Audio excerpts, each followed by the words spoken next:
تخيل معايا عزيزي المشاهد إن في حاجة حصلت سنة 1940 طلع عنها أسطورة. الأسطورة توارثتها الأجيال إلى أن يحصل بسبب الأسطورة دي جريمة سنة 2017، وهو ده اللي هيخلي قضية النهاردة مختلفة تماما عن أي قضية حكيناها قبل كده.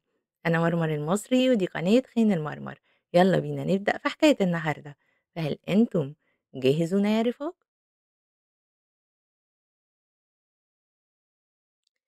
أحداث حكاية النهاردة هتاخدنا وتروح بينا على فرنسا، وتحديدا لورا أتلانتيك، وتحديدا أكتر لأورفالد. في تليفون هيجي يوم 23 فبراير 2017. التليفون ده هيجي ليه شرطة أورفالد اللي على الخط الناحية التانية واحدة اسمها هيلين، بتقول لهم إن هي ليها أخت اسمها بريدجيت. بريدجيت عايشة في أورفالد، وأختها دي موجودة هناك بقالها حوالي 9 سنين. المفروض إن أختها دائمة الاتصال بيها، والاتصال ما بينقطعش أبدا. فجأة ومن بعد يوم 16 مفيش أي حد من العيلة قادر يتواصل مع بريدجيت خالص. حاولوا يتواصلوا مع زوجها مع أولادها لكن كلهم تليفوناتهم مقفولة. العيلة فضلت تحاول إنها تتصل ببريدجيت من يوم 16 أو تحديدا من يوم 17 لحد يوم 19، لا حس ولا خبر. هنا بدأت الأخت تقلق جدا، فقررت إنها تتصل بالمصنع اللي بيشتغل فيه جوز أختها. جوز أختها اللي اسمه باسكال. باسكال كان بيشتغل في مصنع، المصنع ده بيعمل زي لافتات مضيئة كده كبيرة، مصنع كبير، وهو بيشتغل كهربائي هناك. المهم إنها فعلا اتصلت يوم 20 بالشغل بتاعه. هل ممكن أتواصل مع باسكال؟ فتفاجأ إن هم بيقولوا لها إن هو متغيب عن العمل بقاله كام يوم. وده أمر كان غريب جدا بالنسبة للناس اللي بيشتغل معاهم باسكال، وده لأنه باسكال ملتزم جدا. ولما بقول لكم ملتزم جدا، أنا ما باقولش ملتزم جدًا كده عادي زي ما بنقولها في أي قضية. باسكال مواعيد شغله بتبدأ الساعة 08:00 صباحًا كل يوم. من شدة التزام باسكال فهو بيروح لشغله الساعة 07:15 يكون موجود قدام الجراج بتاع الشركة.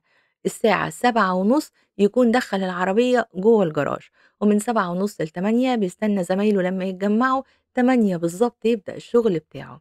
راجل بالانضباط ده أكيد ما بياخدش أجازة قبل ما يستأذن، أو إن هو يبلّغهم إن هو محتاج أجازة. وده ما حصلش، وباسكال من بعد يوم 16 يعني آخر يوم راح فيه الشغل كان يوم 16، ما راحش تاني ومش عارفين يتواصلوا بيه في الشغل.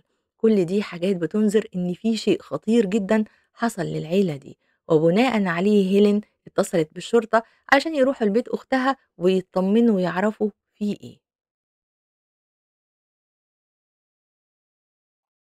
الشرطة هتتنقل فعلًا لبيت عيلة طرواديك، اللي هو مكوّن من الأب باسكال واللي عمره 29 سنة، والأم بريدجيت أو الزوجة يعني بريدجيت واللي عمرها برضه 49 سنة، وولادهم الاتنين، الكبير واللي اسمه سباستيان واللي عنده 21 سنة، والصغيرة واللي اسمها شارلوت وعندها 18 سنة. لمّا هيروحوا مش هيلاقوا أي رَد خالص، لمّا هيبدأوا يسألوا الجيران عنّهم مش هيكونوا عارفين عنّهم أي حاجة. وده لإنه الأب واللي هو باسكال كان عنده بعض المشاكل كده العبيطة مع الجيران، لكنها خلّته يبدأ يقاطع الجيران من سنة 2016، ما بيتكلمش مع حد إلا للضرورة القصوى. والسبب في ده كان مجرد ركنات العربيات مش أكتر من كده. يعني ما عندوش مشاكل كبيرة، لكن في نفس الوقت الأسرة منعزلة وما بقتش ليها اختلاط بالجيران أوي، وبالتالي فإن الجيران ما عندهمش معلومات عن الأسرة. لمّا هيدخلوا للبيت هيبدأوا إن هم يفتحوا البيت ويدخلوا عشان يطمنوا على الأسرة.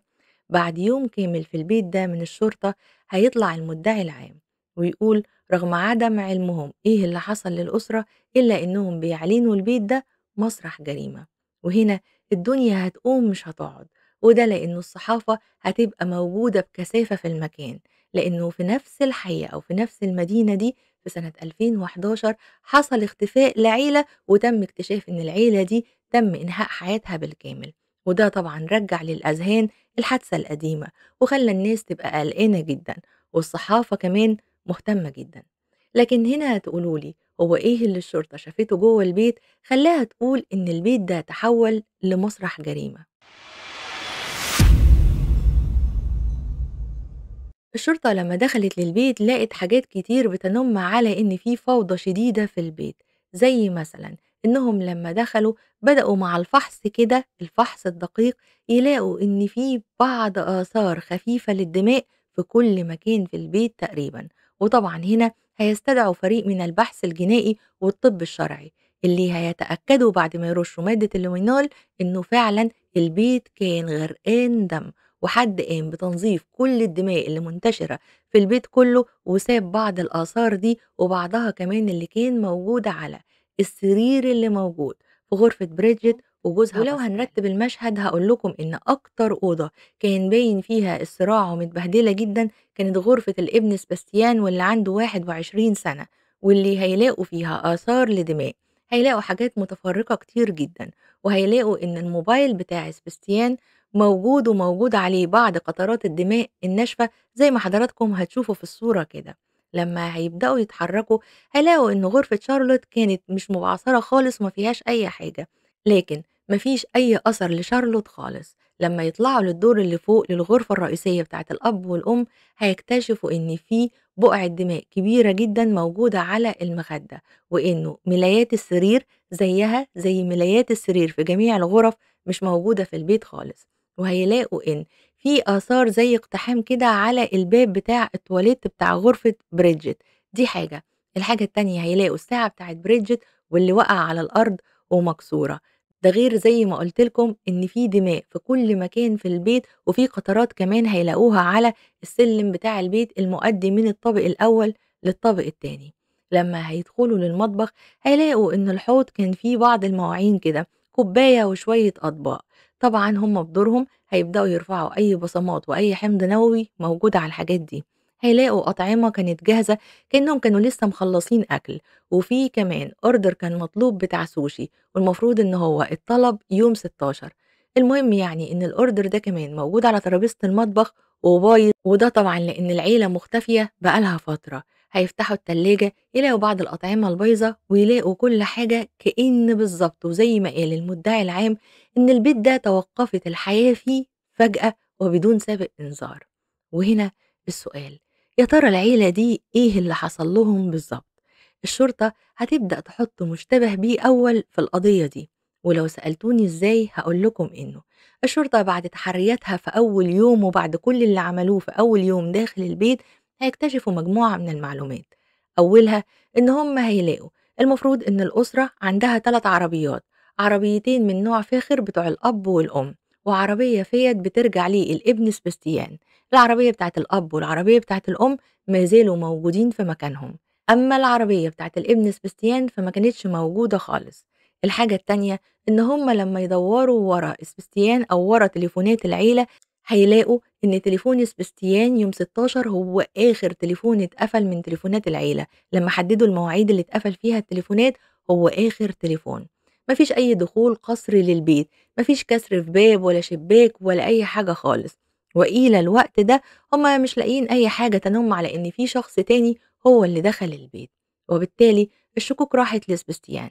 ممكن تقولوا لي إن دي مش أسباب كافية أبدًا إن هم يتهموا الولد بكده، أقول لكم صحيح، لكن الشرطة وفي أثناء تحرياتها هتبدأ تعرف معلومات مهمة جدًا عن السجل الجنائي لسباستيان، واللي ممكن تشير إلى إن سباستيان ممكن جدًا يعمل حاجة متهورة، وده لإنه لما راجعوا السجل بتاعه لقوا إن هو في فترة المراهقة أو ما بعد المراهقة كان بيتعرّض للتنمر من زملائه في المدرسة، وده لإن سباستيان كان في فترة المراهقة بيعاني من حَب الشباب، فكانوا زمايله يعني بيروّشوا عليه وأنتم عارفين اللي بيحصل ما بين الطلبة في المدارس، فكانوا بيتنمروا عليه بسبب الحبوب دي، فبدأ إن هو يهددهم، وإن هو ممكن جدًا كتب على وسائل التواصل الاجتماعي كده إن هو ممكن يطلق النار على أي حد فيهم وإن هو معاه سلاح وحاجات زي كده. قلقوا، بلّغوا الشرطة، الشرطة راحت للبيت بتاع عيلة رودويك، وبدأوا إن هم يفتشوا البيت، اتفاجئوا إن في سلاح فعلًا في الغرفة بتاعته، لكنه سلاح مش حقيقي، سلاح كده وكده، ووقتها حكموا عليه بزي عقاب خدمة مجتمعية وبتاع، وخلص الموضوع على كده. لكن لمّا يراجعوا السوشيال ميديا بتاعته، يكتشفوا إنه على مدار السنين كان دائم الخلاف مع والده، وكان دايمًا يعبّر عن الخلافات دي عن طريق السوشيال ميديا. كان دايمًا بيرمي بعض الكلام كده عن والده، واللي هو بيدل على إن العلاقة ما بينه وما بين والده مش في أحسن حالاتها. فيما عدا ذلك لمّا سألوا عنه كل الناس كانت بتشكر فيه، زمايله في الجامعة كانوا بيشكروا فيه، وخاصةً إن هو بيدرس في جامعة في مدينة تانية، لكنه أي أجازة ليه بيرجع يقضيها مع عيلته في البيت. لما دوروا لقوا إن العيلة متماسكة، يعني مثلا الأب باسكال حياته كلها عبارة عن شغله وبيته وأولاده مش أكتر من كده. الأم نفس الوضع بالظبط، من شغلها لولادها لبيتها لأكلها لشربها، والعيلة تعتبر يعني مش منفتحة على العالم الخارجي قوي، وبالتالي مفيش أي شيء ينم على إن في مشاكل ما بين أطراف العيلة دي. اللهم بعض المناوشات ما بين الأب وابنه مش أكتر من كده، وخاصة إن باسكال من الأشخاص العصبيين شوية، لكن فيما عدا ذلك مفيش. وبالتالي الشرطة بقت شايفة إن المشتبه به الرئيسي في القضية دي هيكون هو سبستيان الابن. هنا هيعمموا رقم ومواصفات العربية بتاعته على كل المدن المحيطة، على أساس إن هم يقدروا يمسكوا العربية دي، وبالتالي يتوصلوا لأي معلومة تفهمهم إيه اللي حصل للعيلة. وفي الوقت ده أعلنوا إن العيلة دي قيد الاحتجاز والخطف وحاجات زي كده. المهم إنه ما يمرش كام يوم إلا أحد المتنزهين في غابة، الغابة دي بعيدة جدًا عن البيت بتاع العيلة، والمتنزه ده أو الراجل اللي كان بيجري ده في الغابة هيلاقي بنطلون جينز غرقان بالدم، هيخاف ويتصل بالشرطة. الشرطة اللي في دورها هتروح للمكان علشان تفحص البنطلون اللي الراجل بلّغ عنه، فلما يفتحوه هيلاقوا فيه عبارة عن كارتين بيثبتوا إن هذا البنطلون بيرجع ليه البنت واللي هي شارلوت. لمّا هيدوّروا في المنطقة أكتر، وهنا بقى هم هيوسّعوا دايرة البحث في الغابة أكتر، يعني هيبقى البحث بحرًا وجوًا وكل شيء. يعني هم هيجيبوا كلاب بوليسية يبدأوا يمشّوهم في المكان، هيبدأوا يمشّطوا المكان بنفسهم، هيبدأوا يجيبوا هليكوبتر من فوق، هيبدأوا الغواصين ينزلوا في البحيرة ويبدأوا يدوّروا على أمل إن هم يعثروا على أي دليل. وهنا هيلاقوا ملايات السرير واللي كانت ضايعة من البيت أو اللي كانت متاخدة من البيت. كانت ملايات السرير كلها ملمومة ومرمية قطع منها في المكان ده. هيلاقوا كتابين بتوع أطفال بيرجعوا لسبستيان، وهيلاقوا كمان نوتس كده خاصة بيه باسكال. المهم يعني إن أنا مش عارفة الكتابين دول يرجعوا لباسكال ولا سبستيان، لكن المهم يعني إن هما لحد فيهم. وهيلاقوا بعض المتعلقات التانية. وهنا الشرطة هتقف في حيرة من أمرها، هما حاطين المشتبه فيه قدامهم هو سبستيان. إيه اللي يخلّي شارلوت تتخلّص من بنطلونها هنا، وإيه اللي يخلّي المتعلقات دي موجودة هنا؟ والسؤال هنا، هل يا ترى ممكن يكونوا ظالمين سبستيان وتكون المتورطة في العملية دي كلّها هي شارلوت، والّا الكلام ده مش حقيقي والاتنين أبرياء؟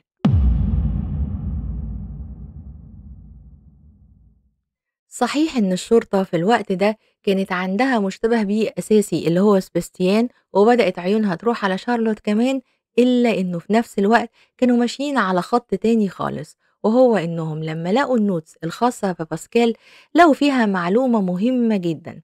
المعلومة دي هي إن باسكال كان كاتب إن هوبرت زوج أخته بيهدده إن هو لو مرجعش الكنز مستعد عشان الكنز ده ينهي حياة العيلة كلها. وهنا قال إن هو كان بيهدده بالقتل. لما يقروا معلومة زي دي بالتأكيد هيظهر هوبرت زوج أخته على إنه مشتبه جديد في القضية. تعالى يا سي هوبر، وياخدوه هو وزوجته ليدي. وهنا وقبل ما أقول لكم حققوا معاه وقال لهم إيه، خلينا نتعرف على العيلة بتاعة رودويك. العيلة دي مكونة من الأب الكبير اللي هو بيير ومراته رينيه، الاتنين اتجوزوا خلفوا اتنين ولد وبنت، باسكال واللي هو أحد المختفين في قضية النهاردة وأخته ليدي. باسكال زي ما قلنا اتجوز بريدجت وخلفوا اتنين من الأولاد سبستيان وشارلوت، ودي العيلة المفقودة اللي احنا بنتكلم عنها دلوقتي. أما بالنسبة لليدي فسنة 2006 هي هتتعرف على أحد برامج المواعدة على جوزها هوبرت، وفي 2006 برضو هيتجوزوا هما الاتنين. علاقتهم كانت جميلة جدا في الأول لحد سنة 2008 جابوا ابنهم الوحيد جان. من بعدها وفي 2009 تتحول حياتهم رأسا على عقب، وده لما ليدي تصاب بالكانسر، وفي 2010 تعمل عملية على أثرها تتعافى من الكانسر. لكن حياتهم ما بقتش زي الأول، وخاصة إن هي تعبانة. وأثناء الوقت ده يموت كمان الأب بيير، وبكده هي تتنقل وتقعد مع والدتها شوية، وده لأنها كان في خلافات ما بينها وما بين جوزها في الفترة دي. إلى أن نوصل لسنة 2015 تبدأ تستقر حياتها مع جوزها، وياخدوا بيت لوحدهم منفصل ويرجعوا يقعدوا فيه تاني إلى جانب بيت في أحد المزارع. وبكده إحنا اتعرّفنا تقريبًا على عيلة باسكال. المهم الشرطة لمّا تقرا الحكاية دي عن هوبرت اللي هو صهره، يجيبوه هو وأخته ليدي، ليدي اللي هي أخت باسكال، ويبدأوا يتكلّموا معاهم، ويبدأوا يواجهوه بالكلام اللي موجود في الnotes اللي موجودة بتاعة باسكال.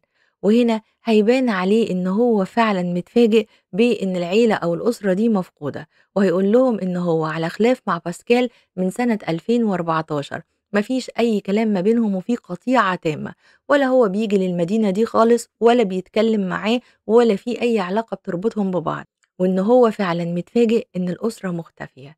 والشرطة لمّا تدوّر ورا الاتنين هتلاقي إن فعلًا ما لهمش أي علاقة بالموضوع، وإن فعلًا هم على قطيعة من 2014. فممكن جدًا تكون دي كلمة اتقالت مناوشات في وقت الخلافات يعني وخلصت. المهم إن هم مضطرين يطلقوا سراحهم لإن ما عندهمش أي حاجة تقول لهم إن الاتنين دول متورطين في أي شيء. لكن بعد شوية هيتم القبض على هوبرت مرة تانية، والسبب في ده هو اللي هقوله لحضراتكم دلوقتي. بعد مرور فترة واللي تقريبا يوم 1 مارس أو 3 مارس حاجة زي كده، هيجي بلاغ للشرطة إن في عربية متوقفة في أحد المواقف بتاعة السيارات، بقالها كام يوم محدش بيجي ياخدها خالص. وهنا الشرطة تتنقل علشان تشوف العربية دي، وإذ بيهم يتفاجئوا إن العربية دي ما هي إلا عربية سبيستيان. وهنا الشرطة تقرر إنها ترفع العربية علشان تعمل لها الفحص اللازم، واللي هيلاقوا فيها مجموعة من الأدلة، زي مثلا إن هم هيلاقوا الدماء بتاعة ال4 أفراد بتوع الأسرة موجود أثر منها في الشنطة بتاعة العربية، اللي هم باسكال وبريدجيت وسبستيان وشارلوت. وبعد ما كانوا شاكين في شارلوت، وخاصة إن هم لما رفعوا عينات الدم من البيت ما لقوش ما بينهم العينة بتاعة شارلوت، فرجعوا للبيت مرة تانية يتأكدوا علشان يلاقوا آثار لدماء شارلوت. وبالتالي فإن إحنا بنتكلم عن 4 ضحايا، وغالبا هي جريمة قتل، وإن ال4 كلهم ماتوا فيها. خليني أقول لكم إن هم لما رفعوا البصمات والأحماض النووية لقوا بصمة موجودة على إزاز العربية. البصمة دي بتتطابق مع بصمة كانت مجهولة بالنسبة لهم موجودة في البيت على الكوباية اللي كانت موجودة في الحوض. وهنا خليني أرجع بيكم تاني لليوم اللي اتكلمنا عنه، لما قلنا إن الشرطة لما دخلت البيت كان في مواعين جوه الحوض، من ضمنهم كوباية. الكوباية دي هم لقوا عليها بصمة وعينة حمض نووي كانوا مجهولين، ما يرجعوش لأفراد الأسرة خالص. نفس البصمة والحمض النووي دول هم اللي في عربية سبستيان. وهنا لما جم قبضوا على هوبرت طبعا خدوا البصمات بتاعته وعينة حمض نووي، لتكتشف الشرطة إن العينة دي بتتطابق مع العينة اللي خدوها من هوبرت. وده معناه إن هوبرت كان بيكذب عليهم لما قال لهم إن هو مقاطع العيلة وما راحش أبدا لأورفلد في الوقت ده خالص ونهائيا، ولا ليه أي تواصل مع العيلة. وده لأنه كان موجود جوه البيت وفيما يثبت ذلك، وده لأنه بصمته كانت موجودة في العربية وحمضه النووي. وبالتالي أصبح حاليا هوبرت هو المشتبه فيه. يبدأوا يسألوا عنه ويدوروا عليه، وهيعرفوا عنه أثناء بحثهم مجموعة من المعلومات، منها إن هو كان بيعاني من الاكتئاب والقلق وغيره، وكل ده كان جايله نتيجة إنه أصيب بمرض فرط الحساسية للضوضاء من 2013 ل 2016. الفترة دي كانت فترة صعبة جدا عليه، كان بيوصل إن هو من أي صوت يخبط راسه في الحيطة. طلع منها باكتئاب وبعض المشاكل النفسية. وفي الوقت ده بعد ما خلصت حساسية الضوضاء دي أو اتعالج منها يعني، طلع وهو بيعاني من اكتئاب وعنده عزلة. هو ومراته وابنه كانوا تقريبا عازلين نفسهم في الفترة الأخيرة في مزرعة. المزرعة دي موجودة في مكان كده يعتبر ما بيتكلمش فيه مع أي حد خالص. الشرطة لما سألت الجيران عنه، الجيران حتى ما كانوش عارفين اسمه ايه أو مش رابطين اسمه بشكله، وده لأنه منعزل تماما زي ما قلت لكم. كان فيه علامات كتير جدا عليه، أهمها إنه الشرطة لما هتروح وهتواجهه بالأدلة اللي عندهم، هنا هو هينهار ويعترف. لكن قبلها عايزة أقول لكم إن هم هياخدوا بعض الأدلة من بيته واللي هنتكلم عنها كمان شوية. ياخدوه في البداية لاسم الشرطة ويبدأوا يواجهوه بالأدلة اللي عندهم، فيقول لهم إن هو ما يعرفش أي حاجة عن العيلة دي، وإن هم ما بيتكلموش من سنة 2014، وإنه ما فيش أي علاقة تربطه بيهم علشان يأذيهم بأي شكل من الأشكال. لكن لما يضيقوا الخناق عليه هينهار ويعترف. وهو متعصب جدًا، ويقول لهم إنه فعلًا قتلهم، لكنه قتلهم علشان خاطر الكنز، وبالمناسبة يعني أنا ما قتلتهمش علشان خاطر أنا كنت ناوي أقتلهم، أنا قتلتهم دفاعًا عن النفس. وهنا خلّيني أتوقف وأقول لكم إيه هي حكاية الكنز اللي عشانه اتعملت جريمة رباعية اتقتل فيها 4 أفراد. الحكاية زي ما قُلت لكم في المقدمة بترجع لسنة 1940. يُقال إن المفروض إن فرنسا كانت بتنقل صناديق فيها سبايك دهب من البنك المركزي أو من البنك بتاع فرنسا علشان تحافظ عليها، فهتنقلها غالبًا لألمانيا أو شيء من هذا القبيل، مش عارفة بالضبط. المهم يعني إنه يُقال إن الصناديق دي وهُم بيطلّعوها على السفن وقع صندوق. الصندوق ده فيه تقريبًا 30 أو 300 قطعة ذهبية سبيكة وحاجات زي كده، قعدوا يدوّروا عليها ما يدوّروا ما لقوهاش، طلعوا بالسفينة علشان الخطورة اللي الحاجات دي كانت فيها، والصندوق ده فضل مفقود من سنة 1940 وإلى وقتنا هذا. عملوا بعد الحرب العالمية بحث كبير جدًا على الصندوق ده، لكنهم ما لقولهوش أي أثر خالص. ويُقال أو الأسطورة بتقول إن في حد لقاه وقعد يتنقل من إيد لإيد واللي بيلاقيه بيخبيه. لو تفتكروا إحنا قلنا إن الأب اسمه بيير ترودويك. بيير كان بيشتغل في ترميم البيوت، زي ما هيتضح للصورة قدام حضراتكم كده، أي بيت يعني عايز يتجدد بتاع هو بيعمله. المهم يعني إنه المفروض يقال إنه في سنة 2006 تقريبًا أو شيء من هذا القبيل، المفروض إن هو كان بيرمم أحد البيوت، وورا أحد الحيطان أو الجدران اللي موجودة في البيت ده لقى الصندوق اللي فيه الكنز، اللي هو السبايك الدهب اللي ضايعة من الحرب العالمية التانية.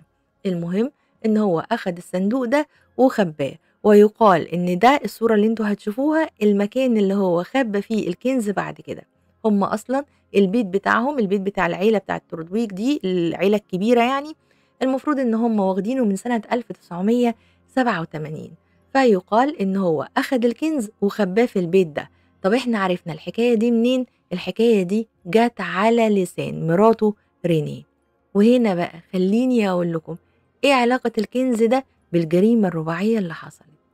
اللي حصل كُلّه من بعد كده عبث في عبث، وحاولوا تستحملوا وبلاش أي حد يكسّر أي حاجة قدّامه. عزيزي المشاهد، فإنه اللي حصل كالتالي: إحنا قُلنا إن الأب مات، والأب كان قايل لزوجته إن هو لقى الكنز وخبّاه.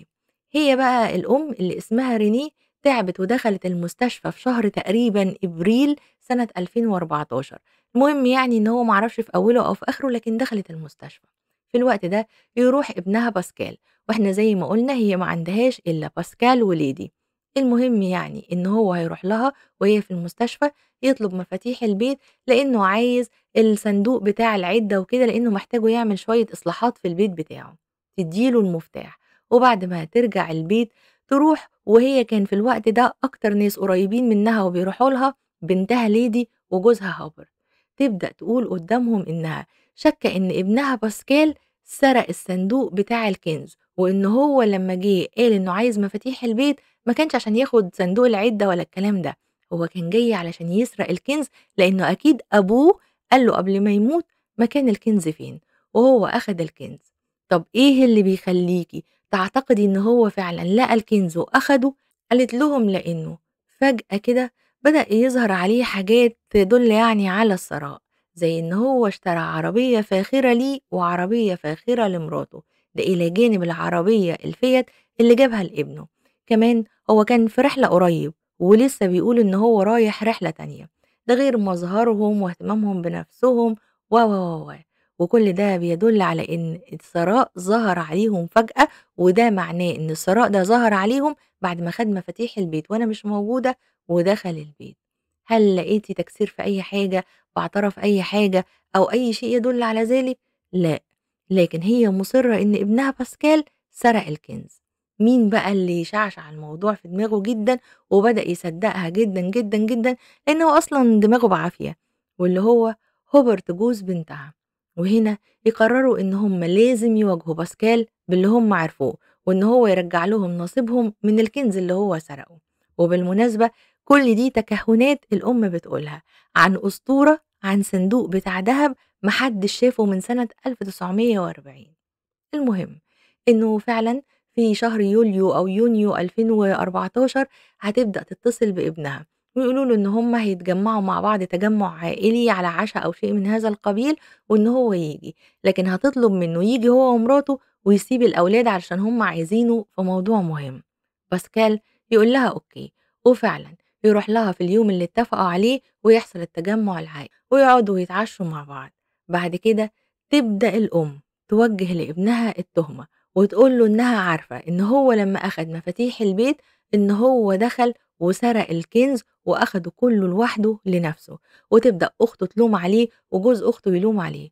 باسكال ومراته قاعدين مصدومين، إيه اللي الناس المجانين ده بيقولوه؟ كنز إيه اللي إحنا خدناه وثراء إيه اللي ظهر علينا وإيه الحكاية دي؟ فيبدأ يتعصب وباسكال أصلًا شخص عصبي، فيبدأ يزعّق. مين اللي يواجهه؟ هوبرت. يبدأ ده يزعّق وده يزعّق ويبدأوا يتراشقوا الألفاظ مع بعض، يوصل الموضوع إن الاتنين يمسكوا في بعض ويضربوا بعض.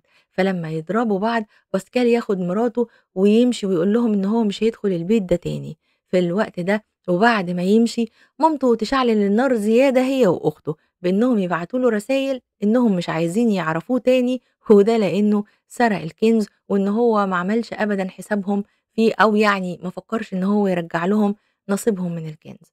فالأم تقاطع ابنها والأخت كمان، ويمر وقت طويل جدًا على القطيعة دي. باسكال كان مصدوم في اللي هم بيتهموه بيه. وبالمناسبة يعني فإنه باسكال لمّا الشرطة بدأت تدوّر، دوّرت في الذمة المالية بتاعته، ودوّرت في المدخرات بتاعته، في التدفق النقدي بتاعه، لقوا إن كل اللي كان بيدخر وقتها تقريبًا 60,000 يورو حاجة كده يعني في البنك. ولمّا راجعوا النشاط المصرفي بتاعه لقوا إن كل حاجة هو جابها هو ومراته لا تتعدى دخلهم من أعمالهم أبدًا. يعني الدخل اللي بيدخل لهم من الشغل بتاعهم يعني يقدر يغطي النفقات اللي هم كانوا بيصرفوها، وإن النفقات بتاعتهم ما زادتش نهائيًا عن اللي هم بيقبضوه. ولقوا إن هم لمّا جابوا العربيات دي اشتروها بسعر مخفض، ولمّا كانوا بيروحوا رحلات كانوا بيستنوا تذاكر الطيران اللي عليها تخفيض أو في الأوقات من السنة اللي عليها تخفيض ويشتروها ويسافروا يستمتعوا بوقتهم.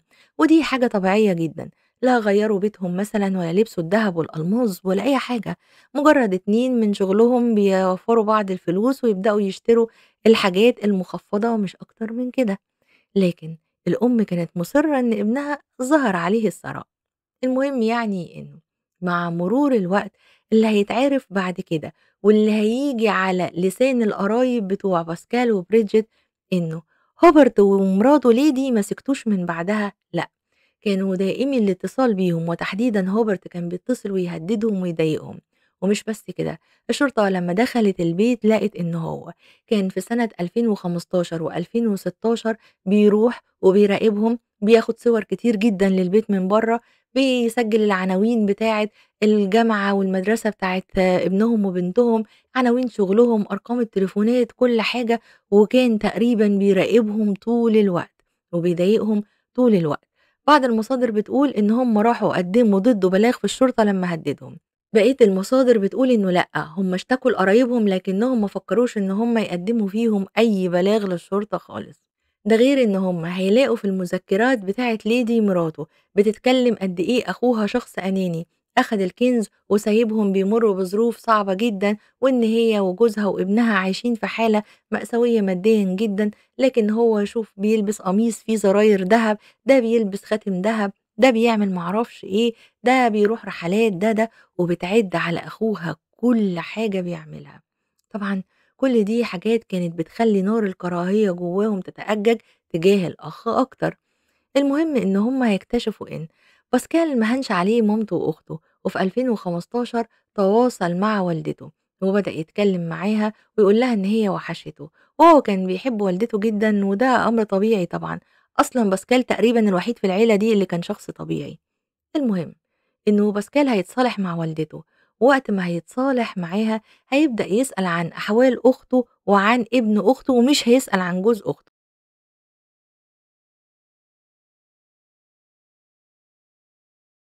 فلمّا هو هيسأل عنّهم، هي هتروح تحكي لبنتها إن هو كلّمني وصالحني وسأل عليكم وكذا.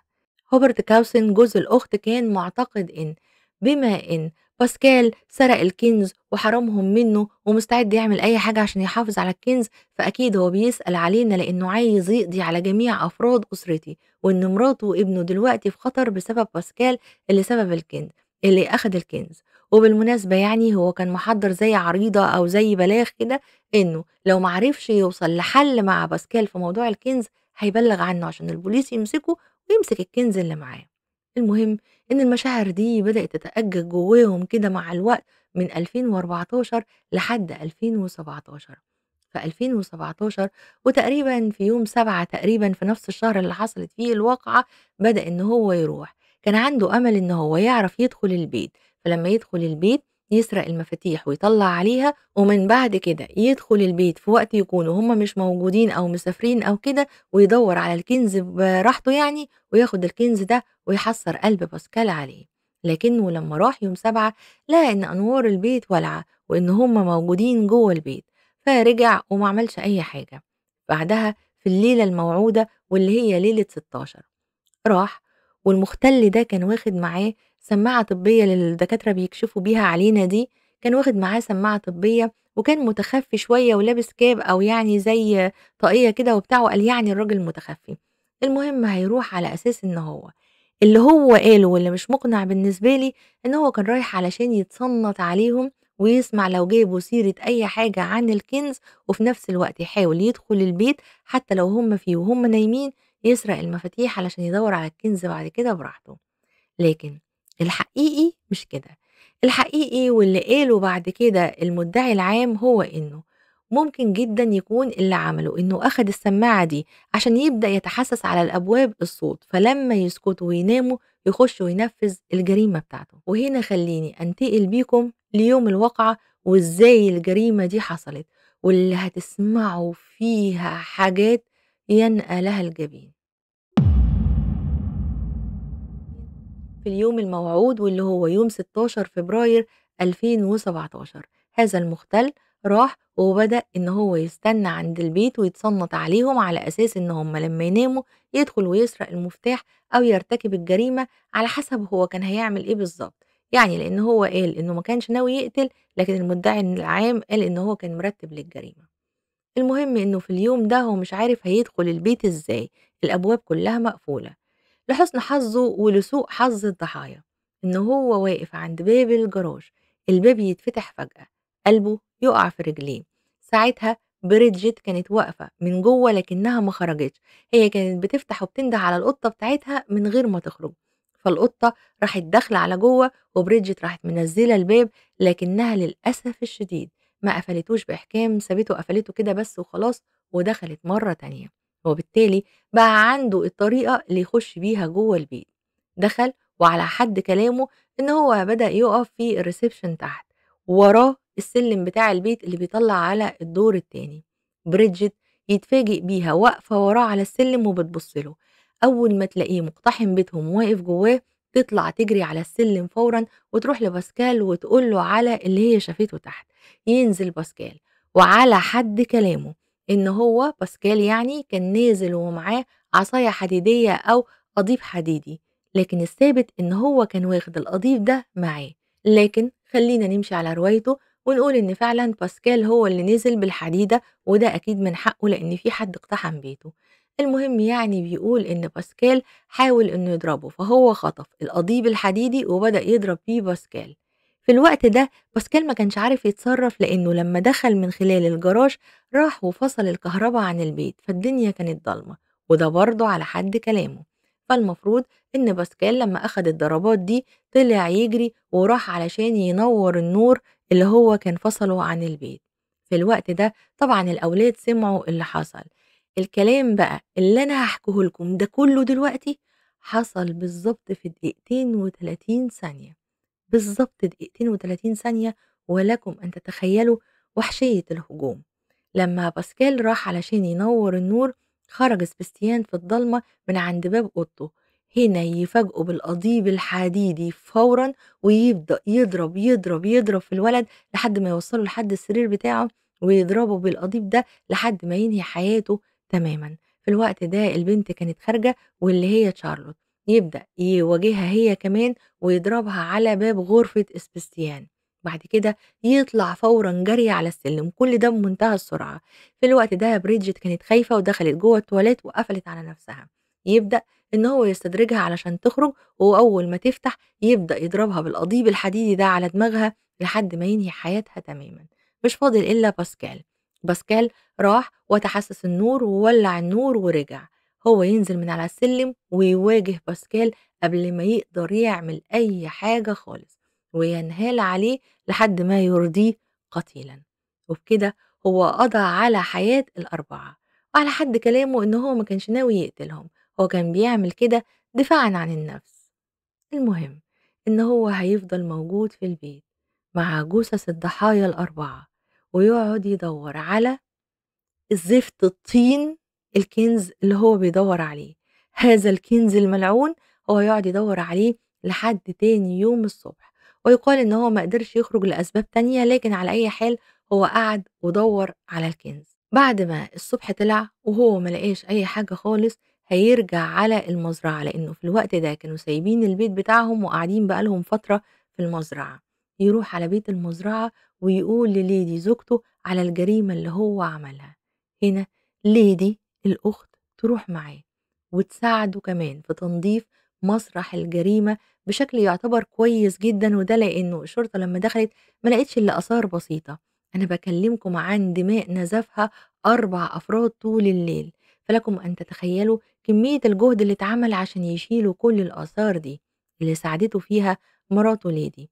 بعد كده يُقال إن هو بدأ ينقل الجثامين بتاعتهم في عربية سباستيان، وده علشان أي آثار تبقى في عربية سباستيان، وعشان كمان يضلِّل الشرطة إن سباستيان هو اللي هربان. المهم راح حاطط الناس أو يعني الضحايا في الشنطة دي، وكان آخرهم هي البنت شارلوت، وشارلوت كانت أقلّهم في الدم النازف وكده، لإنه لمّا ضربها وقعت تقريبًا على كيس أو على حاجة كده يعني.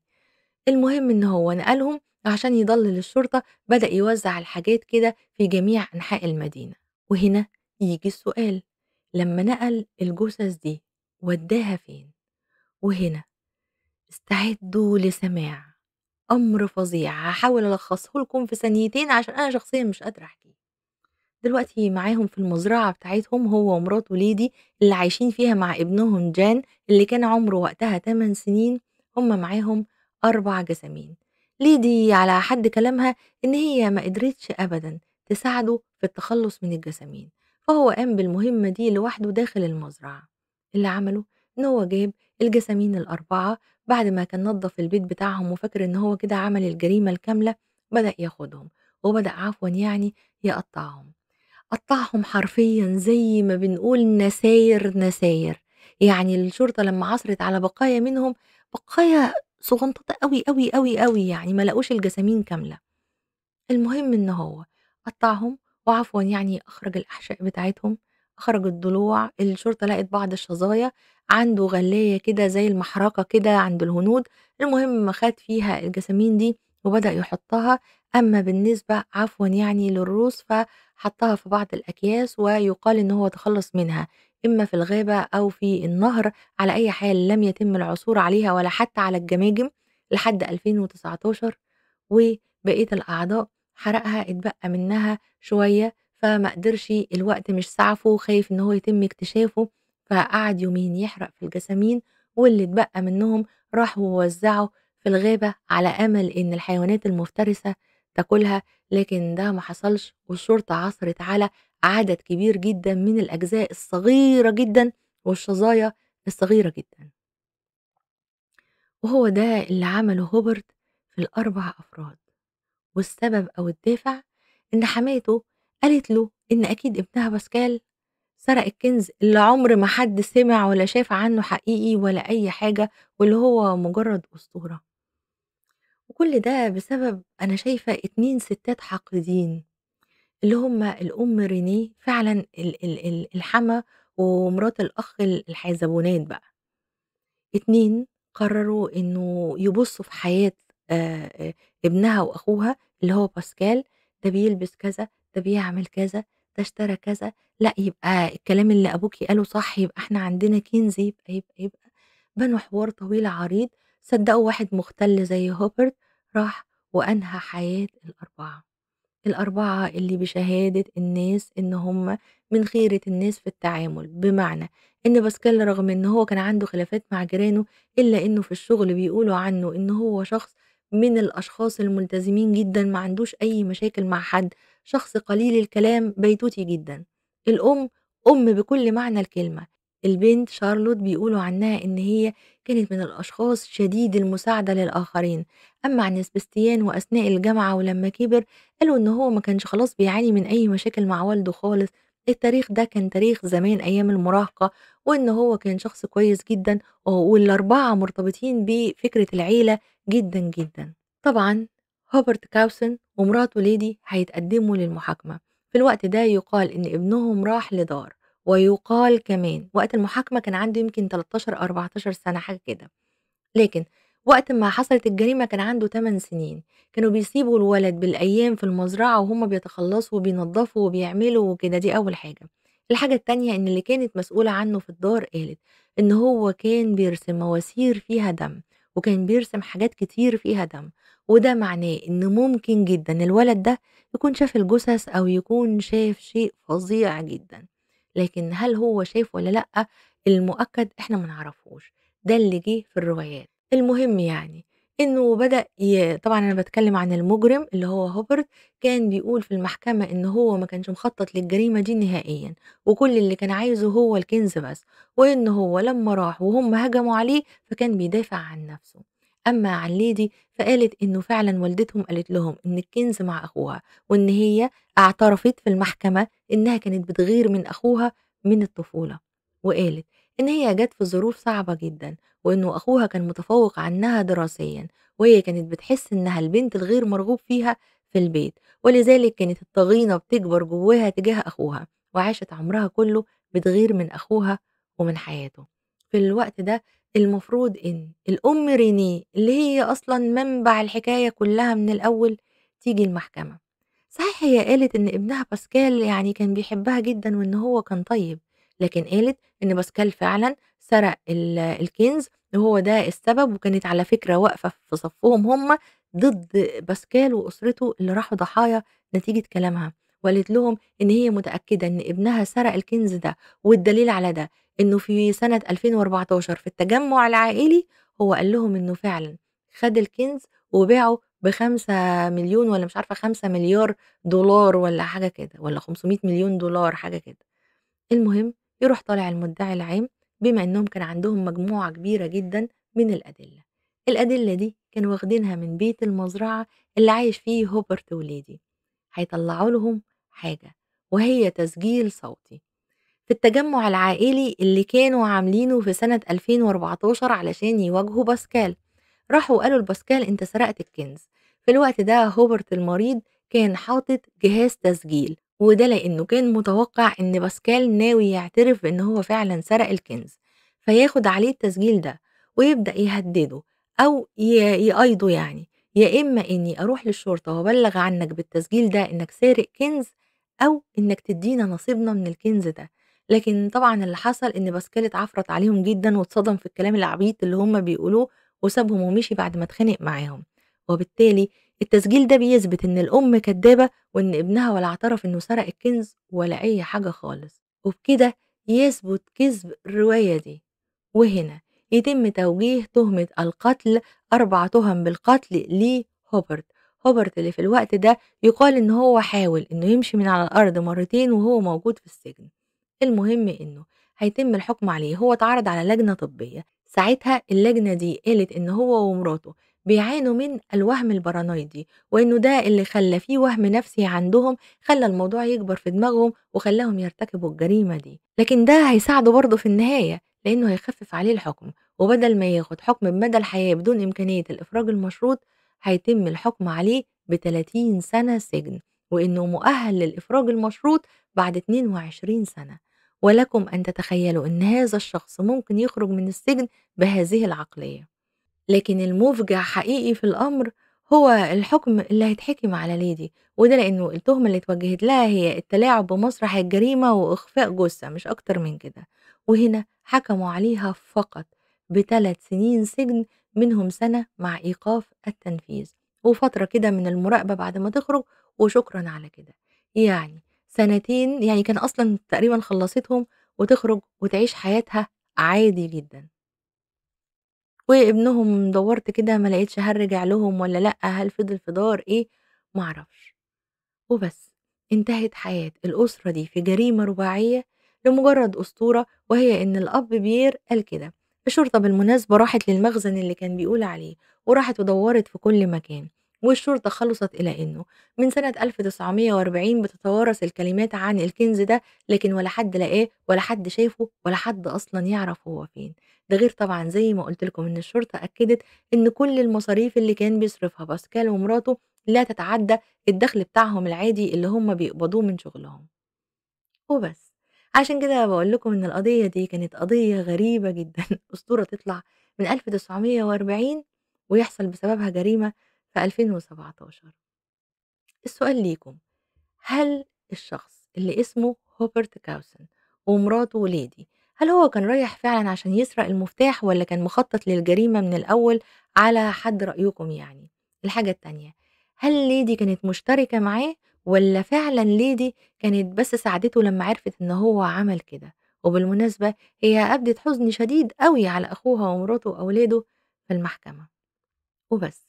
حابة في النهاية أفكّر حضراتكم إن إحنا عندنا قناة تانية للقضايا العربية، أتمنى إن أنتم تشاركوا فيها وتشجعوني وكده، وبس. لحد هنا تكون خلصت حكاية النهارده، أتمنى إن سردي يكون عجبكم. لو سردي عجبكم ما تنسوش تعملوا لي لايك، اللي ما اشتركش في القناة يشترك، ولو شيّرتوا الفيديو ده لواحد بس كمان معاكم أكون شاكرة ليكم جدًا. كانت معكم مرمر المصري، إلى اللقاء.